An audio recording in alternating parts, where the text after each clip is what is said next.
আজ হচ্ছে 24th December, মানে হচ্ছে ক্রিসমাস ইভ।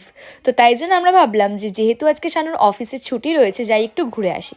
প্রথমেই আজকে আমরা খেয়েছিলাম হচ্ছে একটু পেয়ারা মাখা, আর তারপরে এখান থেকে বেরিয়ে চলে গেছিলাম পাটুলির দিকে। পাটুলিটা এত সুন্দর সাজিয়েছে, ওইখানে গিয়েই গরম গরম 1 কাপ চা খেয়ে নিলাম। তাই তো বলছি, পুরো লাইটগুলো জ্বালালে আরো বেশি ভালো লাগতো। আমরা এসেছিলাম হচ্ছে পাটুলিতে, আর এখানে তো মানে মোটামুটি অলমোস্ট সব সেট আপ ডান, কিন্তু এখন এই লাইটগুলো জ্বলেনি। মেবি এই লাইটগুলো জ্বলে আরও বেশি ভালো লাগবে।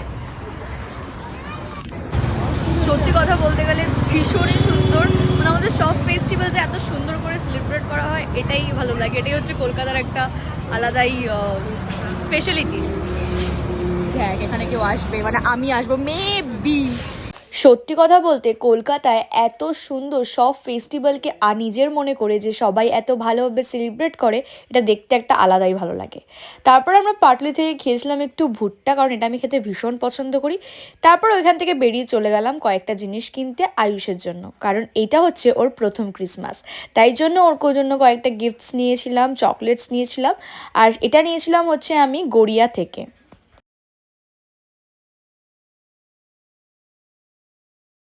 আসলে আমরা আয়ুষের জন্য কিছু নিচ্ছিলাম, আর যেহেতু ওর ফার্স্ট ক্রিসমাস এটা, তো ওই জন্য ভাবলাম যে ওর জন্য কিছু গিফট নিই। তাই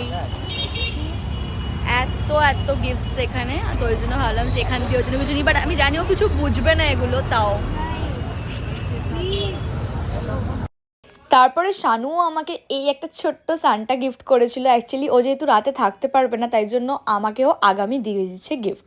আর আমি লাড্ডুর জন্য নিয়েছিলাম এই সান্টার ড্রেসটা। তোমাদের অবশ্যই দেখাবো সান্টায় কেমন লাগছে না লাগছে, মানে আমার বাড়ির ছোট্ট লাড্ডু গোপালকে। বাড়ি ফেরার পথে একটুখানি ওর জন্য কেকও নিয়ে নিয়েছিলাম, আর আমার একটা জামা বানানো দেওয়া ছিল, ওটা দিয়ে দিলাম। আর এই দেখো লাড্ডুকে কেমন লাগছে, তোমরাই জানাও তো ওকে কেমন লাগছে। আজকের মতো ভিডিওটা তো এখানেই এন্ড করলাম। দেখা হচ্ছে 25 তারিখের একটা ভিডিও নিয়ে। বাই, ভালো থেকো।